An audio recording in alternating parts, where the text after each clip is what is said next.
മെസ്സിയുടെ കാര്യത്തിൽ എന്താ സംഭവിച്ചത് ശരിക്കും? മെസ്സിയുടെ കാര്യത്തിൽ സ്റ്റേഡിയത്തിന്റെ പ്രശ്നം തന്നെയായിരുന്നു. മെസ്സിയുടെ കാര്യത്തിൽ ഒറ്റ കാര്യമുള്ളൂ. മെസ്സി ഞാൻ എഗ്രിമെൻ്റ് എൻ്റെ പ്രൊജക്റ്റ് അല്ല മെസ്സിനെ കൊണ്ടിരുന്ന കേസ്. ഗവൺമെൻറ് മെസ്സിനെ അർജന്റീന ടീമുമായി സംസാരിച്ച് ധാരണയാക്കിയതിന് ശേഷം പിന്നെ നമ്മളെ വിളിച്ചു. ധാരണയാക്കിയതിന് ശേഷം ഞാൻ പറയുന്നത് അവർ സ്പോൺസറെ കണ്ടെത്തി. ആ സ്പോൺസർ ആരാ? ഗോൾഡ് സിൽവർ മർച്ചൻ്റ് അസോസിയേഷൻ ആയിരുന്നു. അവർക്ക് പറഞ്ഞ സമയത്ത് പൈസ കൊടുക്കാൻ കഴിഞ്ഞില്ല. അത് കഴിഞ്ഞിട്ട് എന്ത് ചെയ്തു? അവർ പുതിയ സ്പോൺസറെ തപ്പി.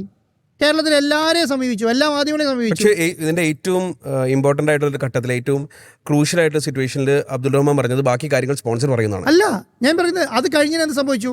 അത് കഴിഞ്ഞതിന് ശേഷം എന്നെ പിന്നെ സ്പോൺസറെ കണ്ടെത്തി. ഇവർക്ക് കഴിഞ്ഞില്ല, എല്ലാവരും തപ്പി നടന്നു, കിട്ടാത്തതുകൊണ്ട് ലാസ്റ്റ് എൻ്റെ അടുത്ത് വന്നു ചെയ്യാൻ കഴിയുമെന്ന് ചോദിച്ചു. എത്ര പൈസയാണ് വേണ്ടത് ചോദിച്ചു.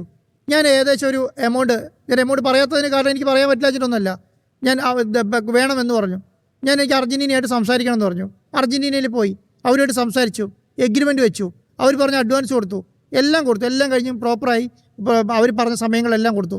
ഇടക്കാലത്ത് എന്ത് സംഭവിച്ചെന്ന് പറഞ്ഞാൽ പിന്നെ അർജന്റീന ഇങ്ങോട്ട് വരുന്നില്ല എന്നൊരു സംവിധാനം വന്നതിന് കാരണം അത് അവരുടെ ശൈലിയായിരുന്നു, അങ്ങനെ ഉണ്ട് എന്നുള്ള കാര്യം.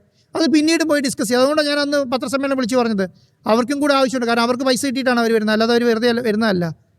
അപ്പോൾ ഞാൻ കൊടുക്കാമെന്ന് പറഞ്ഞാൽ പൈസ കൊടുത്തിട്ടുണ്ട്. വന്നിട്ടില്ലെങ്കിൽ അതിനടുത്ത പ്രശ്നങ്ങൾ ഞാൻ നേരിടേണ്ടി വരുമെന്ന് പറഞ്ഞത് സത്യമാണ്. പക്ഷേ അതിനുശേഷം ഞാൻ അവരോട് സംസാരിച്ചു, അവരോട് ധാരണയായി വരാമെന്ന് തീരുമാനിച്ചു. വരാനും തീരുമാനിച്ചപ്പോൾ രണ്ട് കാര്യങ്ങളിൽ പ്രശ്നം വന്നു.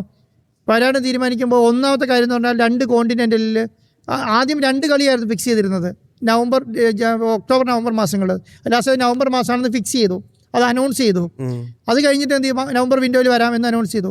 2 കളി അവരെന്ത് ചെയ്യുന്നു പറഞ്ഞാൽ ആ സെയിം പൈസയ്ക്ക് 1 കളിയാക്കി കുറച്ചു. അവർക്ക് ലാഭമാണോ?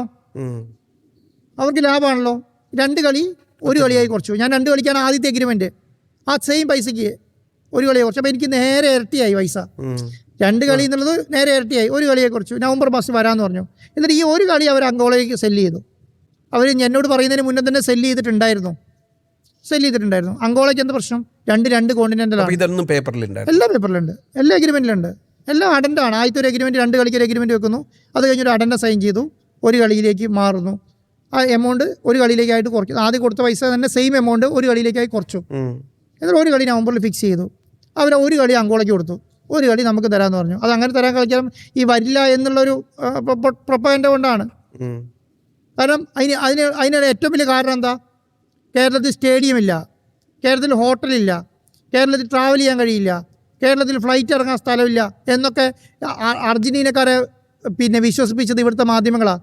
ഇംഗ്ലീഷിൽ വലുതാക്കിയിട്ട് എഴുതി വെച്ചു, ഇംഗ്ലീഷിൽ ഓൺലൈൻ ചെയ്തു, പിന്നെ വീഡിയോ ചെയ്തു, എന്നിട്ട് എല്ലാം അയച്ചു കൊടുത്തു. അവർക്ക് വെറുതെ കയറിയിട്ട് കേരള മെസ്സിന്ന് അടിച്ചു കൊടുത്താൽ മുഴുവൻ ഹിസ്റ്ററിയും കിട്ടുകയാണ്. അവരത് വെച്ച് ഞങ്ങളോട് ബാർഗെയിൻ ചെയ്തു. എന്നിട്ട് കളി 1 മാച്ചാക്കി കുറച്ചു. എന്നിട്ട് ഈ 1 മാച്ചിന് വരണമെങ്കിൽ അവർ ഫിസിക്കൽ വിസിറ്റ് നടത്തണമെന്ന് പറഞ്ഞു. ഫിസിക്കൽ വിസിറ്റ് നടത്തി, സ്റ്റേഡിയം നല്ലതാണെന്ന് പറഞ്ഞു, എല്ലാം എഗ്രി ചെയ്തു, തിരിച്ചുപോയി. അവിടുത്തെ അവരുടെ നാഷണൽ കളിക്കാരുടെ മാനേജറാണ്, നാഷണൽ ടീം മാനേജർ കേരളത്തിൽ എല്ലാം കണ്ടു, ഓക്കെ പറഞ്ഞു, ഞങ്ങൾ കളിക്കാൻ വരാമെന്ന് പറഞ്ഞ് തിരിച്ചു പോയി കഴിഞ്ഞിട്ട് എന്ത് സംഭവിക്കണം?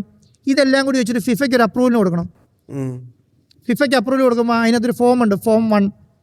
ആ അപ്രൂവലാണ് സൈൻ ചെയ്തിട്ടത്. ആ ഫോം അപ്രൂവൽ കൊടുത്തു കഴിഞ്ഞപ്പം നോക്കുമ്പോൾ കൊച്ചി സ്റ്റേഡിയത്തിന് ഫിഫ അംഗീകാരമില്ല.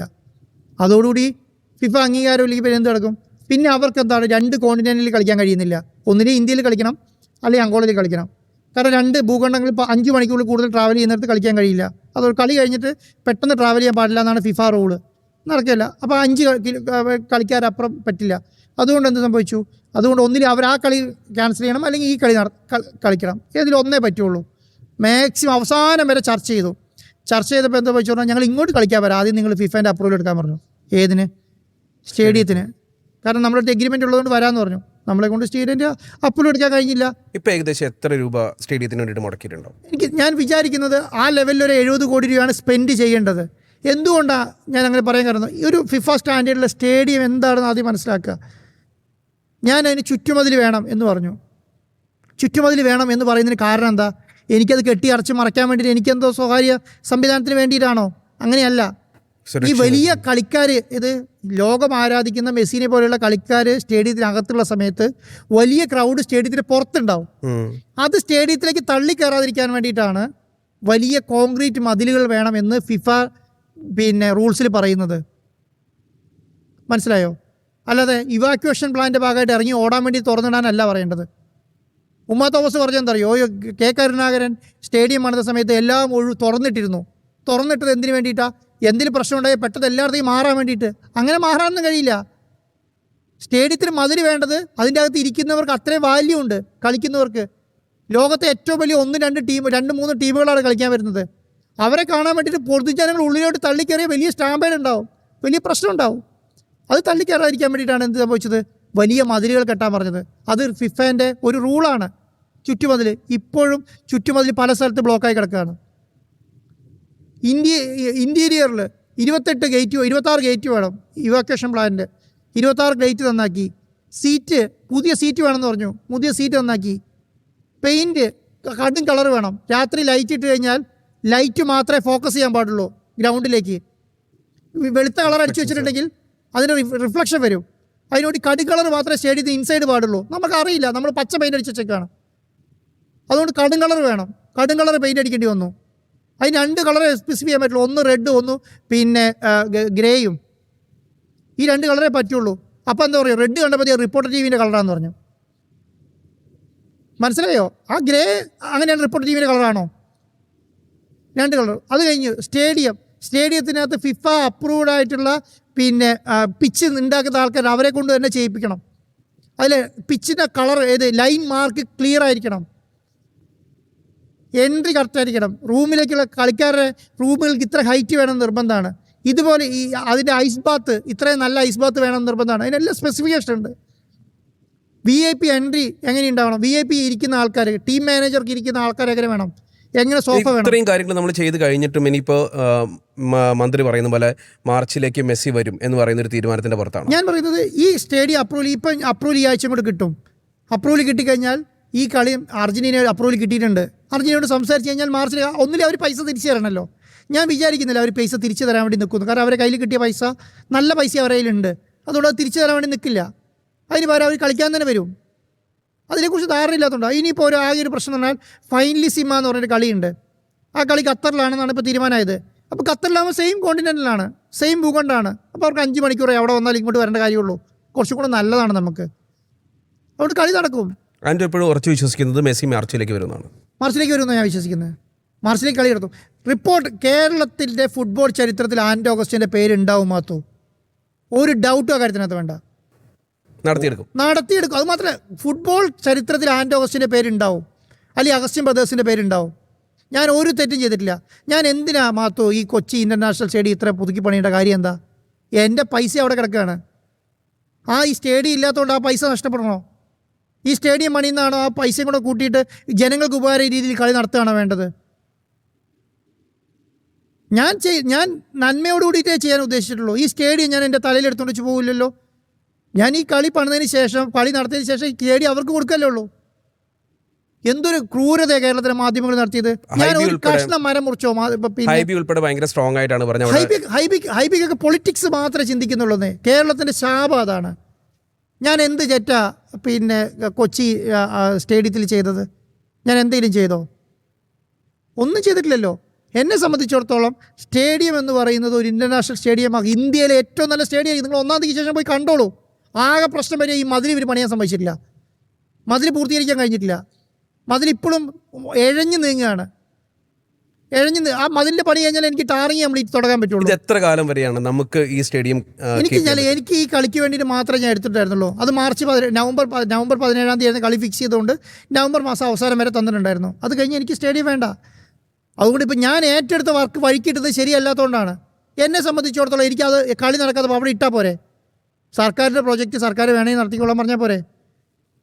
സർക്കാരിൻ്റെ പ്രൊജക്റ്റ് അല്ലേ ഇത്? എന്തായാലും മാർച്ച് വരെ നമുക്ക് ഇനി ഇവിടുത്തെ പരിപാടികളുമായിട്ട് തന്നെ മുന്നോട്ട് പോകും. അല്ല, മാർച്ച് വരെ ഇല്ല. അതിന് ഇടയ്ക്ക് കളിയിലുണ്ടെങ്കിൽ നടത്തിക്കോട്ടെ. ഞാൻ എന്തായാലും നവംബർ കളികൾക്ക് തുറന്നു കൊടുക്കുന്നില്ല. എനിക്ക് ഞാൻ സ്റ്റേഡിയം എന്തിനാണ് ഉപയോഗിക്കുന്നത്? ഇതെന്ത് സ്വകാര്യ സ്വത്താണോ? എന്തൊരു വൃത്തി. ഞാൻ ഈ ഉമ്മാ തോമസ് എന്ന് പറഞ്ഞ MLA അതിനകത്ത് തല കുത്തി താഴെ വീണതല്ലേ? അല്ലേ? ആ സ്റ്റേഡിയം നന്നാവില്ല ഏറ്റവും അധികം സന്തോഷിക്കേണ്ടത് അവരല്ലായിരുന്നോ? ഞാൻ അവരെ മോശമായിട്ട് പറയല്ല, ഞാൻ പറഞ്ഞത് പൊളിറ്റിക്സിലൊരു പതിന്. ഞാൻ രാഷ്ട്രീയക്കാരനല്ലല്ലോ, എന്നെ എന്തിനാ ആക്രമിക്കുന്നത്? റിപ്പോർട്ടർ ടി വിനെയാണ് ആക്രമിക്കുന്നത്. അതാ പറഞ്ഞത്, റിപ്പോർട്ടർ ഈ സ്റ്റേഡിയത്തിൻ്റെ ഇഷ്യൂ വന്ന സമയത്ത് എന്തിനാണ് മുട്ടിൽമരം മുറി പൊക്കിക്കൊണ്ട് വന്നത്? എന്തിനാണ് മാംഗോ ഫോൺ പൊക്കിക്കൊണ്ട് വന്നത്? എൻ്റെ ക്രെഡിബിലിറ്റി തകർക്കുക എന്നുള്ളതും അതോടുകൂടി റിപ്പോർട്ടർ ടി വിയുടെ ക്രെഡിബിലിറ്റി തകർക്കുക എന്നുള്ളതുകൊണ്ടല്ലേ? എൻ്റെ കൂടെ നിന്ന ജേർണലിസ്റ്റ് എൻ്റെ കൂടെ നിന്നതുകൊണ്ടല്ലേ എനിക്ക് ഉറച്ചു നിൽക്കാൻ കഴിഞ്ഞത് അല്ലേ? ഞാൻ എന്ത് തെറ്റാ കൊച്ചി ഇന്റർനാഷണൽ സ്റ്റേഡിയത്തിനെതിരെ എതിരെ ചെയ്തത്? സർക്കാരിനെതിരെ എതിരെ ചെയ്തോ? സർക്കാരിൽ കൊണ്ടുവന്ന ഒരു പ്രൊജക്റ്റ് ഞാൻ വിശ്വാസത്തോടുകൂടി എടുത്ത് ചെയ്തതാണോ ഞാൻ ചെയ്ത തെറ്റ്? കേരളത്തിൽ ഒരാളും എടുത്തില്ലല്ലോ. ഇന്ന് ISL ഹോൾഡ് ചെയ്യുന്ന ഇന്ത്യയിൽ ISLൻ്റെ കളി ഒരു കമ്പനി ഏറ്റെടുക്കാതെ ISLൻ്റെ കളി ഇല്ലാതാകുകയാണ്. അറിയോ? 35 കോടി രൂപ ഒരു വർഷത്തേക്ക് സ്പെൻഡ് ചെയ്യാൻ ഇന്ത്യയിലെ ഒരു കമ്പനി തയ്യാറായിട്ടില്ല. റിലയൻസ് ആണ് ISL നടത്തിക്കൊണ്ടിരുന്നത്. ആ tender all India football federation വിളിച്ചിട്ട് ഒരാൾ പോലും പങ്കെടുത്തിട്ടില്ല. വെറും 35 കോടി രൂപ ഇന്ത്യയിലുള്ള മുഴുവൻ ടീമുകളെ മാനേജ് ചെയ്യുന്ന ISL എന്ന് പറയുന്ന സംവിധാനത്തിനകത്ത് ആ ടെൻഡറിൽ പങ്കെടുക്കാൻ ഒരു കമ്പനി തയ്യാറായിട്ടില്ല. ആ സ്ഥലത്താണ് 100 കണക്കിന് കോടി സ്പെൻഡ് ചെയ്തിട്ട് ഞാൻ ഈ ഫുട്ബോളിന് വേണ്ടി ഇറങ്ങിയത്. ഞാൻ ചെയ്ത തെറ്റാ? ഞാൻ എന്താ ഈ മെസ്സിയുടെ കാര്യത്തിൽ ചെയ്ത തെറ്റ്? ഒന്നില്ലെങ്കിലും ഇത്രയും ലെവലിലേക്ക് ആ സ്റ്റേഡിയം എത്തിയില്ലേ? ഇത്രയും രീതിയിൽ ഈ ഫുട്ബോളിന് ഗുണം ചെയ്തില്ലേ? ഇനി എന്നെ കൊല്ലാനാണെങ്കിലും ആദ്യമോട് ചർച്ച ചെയ്തില്ലേ? ആൻഡോ പറയുന്ന അനുസരിച്ചിട്ട് നമ്മൾ ഇത്രയും അല്ലെങ്കിൽ സർക്കാരിൻ്റെതായിട്ടുള്ള ഒരു പ്രൊജക്റ്റിനെ നമ്മൾ അതിൻ്റെ ഭാഗമായതിനു ശേഷം പക്ഷേ ഇപ്പോൾ ആളുകളെല്ലാവരും ഇത് ആൻഡോ കൊണ്ടുവരുന്ന ഒരു സംവിധാനം എന്നുള്ള നിലയ്ക്കാണ് ഇപ്പോൾ എല്ലാവരും ചർച്ച ചെയ്യുന്നതും. അല്ലെങ്കിൽ മെസ്സി വരുന്നതുമായിട്ട് ബന്ധപ്പെട്ട് എന്തെങ്കിലും പ്രശ്നങ്ങൾ ഉണ്ടാവുന്ന സമയത്ത് അതിൻ്റെ ഏറ്റവും കൂടുതൽ ഉത്തരങ്ങൾ പറയേണ്ടി വരുന്ന ഒരാളുമായിട്ട് വരുന്നതും ആൻഡോ ആണ്. പക്ഷേ സ്റ്റിൽ ഇതിനൊരു വലിയൊരു ഫീസ് സർക്കാരിനും കൂടി കൊടുക്കേണ്ടതുണ്ട്. ഒരു 40% മാച്ച് ഫീ ഇതുമായിട്ട് മാച്ച്. അങ്ങനെയല്ല ഞാൻ പറയുന്നത്. ഒരു കളി നടന്നാൽ സർക്കാരിൻ്റെ എത്ര ലാഭം എന്നറിയോ? 65%. 40% GST ആണ്, 25% എൻ്റർടൈൻമെൻറ്റ് ടാക്സ് ആണ്. എന്നിട്ടും ഇത് ആൻഡോക്ക് ഇത് ലാഭത്തിലാക്കുന്ന പറഞ്ഞാൽ ഇത് സർക്കാരിൻ്റെ കളി പ്രൊജക്റ്റ് ആയതുകൊണ്ടായിരുന്നു ഞാനിത് ഏറ്റെടുത്തത്. അല്ലെങ്കിൽ എൻ്റർടൈൻമെൻറ്റ് ടാക്സും GST ഒക്കെ കൂടെ കൊടുത്തിട്ട് നമുക്ക് എങ്ങനെ നിലനിൽക്കാൻ കഴിയും? 1 ലക്ഷം രൂപയുടെ ടിക്കറ്റ് കിട്ടിയാൽ എനിക്ക് കിട്ടുന്നത് എത്രയാണെന്നറിയോ? 35,000 രൂപയാണ്. 65,000 രൂപ കിട്ടുന്ന സർക്കാരിനാണ്. 50,000 സീറ്റുള്ള കൊച്ചി ഇൻ്റർനാഷണൽ സ്റ്റേഡിയത്തിൽ നിന്ന് എനിക്ക് കിട്ടുന്നതിൻ്റെ 65% പൈസ കിട്ടുന്നത് സർക്കാരിനാണ്. എന്തേ മനസ്സിലാക്കിയില്ല? എന്തേ ഈ പത്രക്കാർ മനസ്സിലാക്കിയില്ല? 100 കോടി രൂപ അതിനകത്ത് ടിക്കറ്റ് കളക്ഷൻ കിട്ടുകയാണെങ്കിൽ 65 കോടി രൂപ കിട്ടുന്നത് സർക്കാരിനാണ്. ഈ ജനങ്ങൾക്ക് ഉപയോഗിക്കും. ഒരു കളി നടത്തിയാൽ ആ പൈസയും കൊണ്ട് ഒരു സ്റ്റേഡിയമാണ് കൂടെ. ഒരു കളി നടത്തിയാൽ 3 കളി നടത്തിയാൽ ഒരു ഇൻ്റർനാഷണൽ സ്റ്റേഡിയം പണിയാനുള്ള പണം കിട്ടൂലേ? എന്താ ഇവർ നടത്തിക്കുന്നില്ല എന്നെ കൊണ്ട്? ഞാൻ എന്താ ടാക്സ് വെട്ടിപ്പെടുത്തുന്നുണ്ടോ? ടിക്കറ്റല്ലേ വിൽക്കുന്നത്? ഓൺലൈൻ പ്ലാറ്റ്ഫോമിൽ കൂടെ അല്ലേ വിൽക്കുന്നത്? 40% GST. ലോകത്ത് എവിടെയെങ്കിലും കേട്ടിട്ടുണ്ടോ ഒരു സ്പോർട്ടിങ് ഇവൻറ്റിന് 40% GST? 40%. 25% എൻ്റർടൈൻമെൻറ്റ് ടാക്സ് ആണ്. മൊത്തം 65%.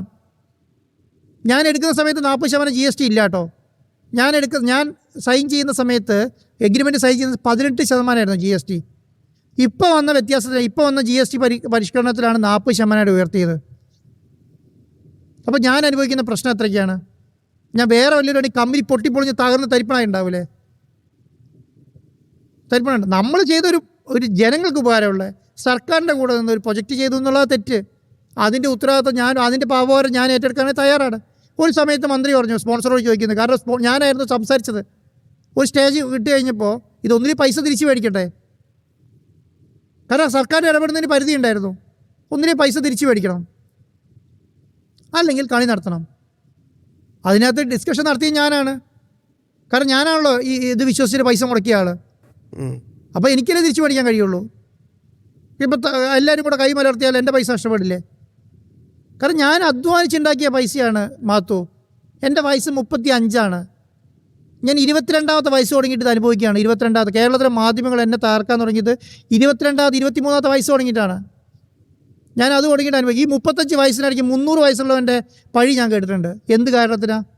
ഈ മാധ്യമ മുതലാളിമാരുടെ ഇംഗിതത്തിൽ നിന്ന് കൊടുക്കാത്തതുകൊണ്ടോ, അല്ലെങ്കിൽ ഇവരോട് ഫൈറ്റ് ചെയ്യുന്നുണ്ടോ?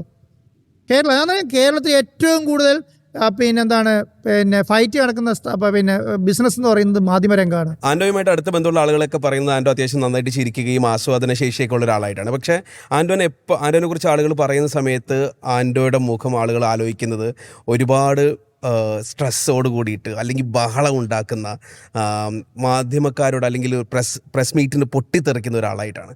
ഇത് ശരിക്കും ഈ ഇമേജ് എങ്ങനെയാണ് ബാലൻസ് ചെയ്യുന്നത്? അതേപോലെ ഞാൻ ഈ 35ാമത്തെ വയസ്സിൽ ഞാൻ കടന്നുപോയ വഴിയിൽ കൂടെ കടന്നുപോയ ഒരാളാണെങ്കിൽ അവർക്കത് മനസ്സിലാവും എന്താ അവസ്ഥ എന്ന്.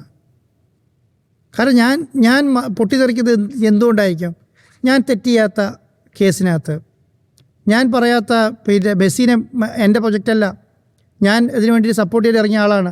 നമ്മളെ ബുദ്ധിമുട്ടിച്ചിട്ട് നമ്മളോട് ഇങ്ങനെ കുത്തി ചോദിക്കുകയാണ്. കാരണം ഞാൻ മദ്യപ്രസ്ഥാനം നടത്തുമ്പോൾ കുത്തി ചോദിക്കേണ്ട അത് പറയുന്ന ആളല്ല. പക്ഷേ എന്താണ് സത്യത്തിൽ എടുക്കാറുണ്ടോ അത്യാവശ്യം? അല്ല, കാരണം എന്നെ സംബന്ധിച്ചിടത്തോളം എനിക്ക് രാത്രി പോയി കിടന്നുറങ്ങിയാൽ 5 മിനിറ്റ് കൊണ്ട് ഉറങ്ങും. എന്നോട് വൈഫ് പറയുന്നത് നിങ്ങൾ കിടന്നിട്ടുണ്ടെങ്കിൽ 5 മിനിറ്റ് കൊണ്ട് ഉറങ്ങിയിട്ടുണ്ടാവും.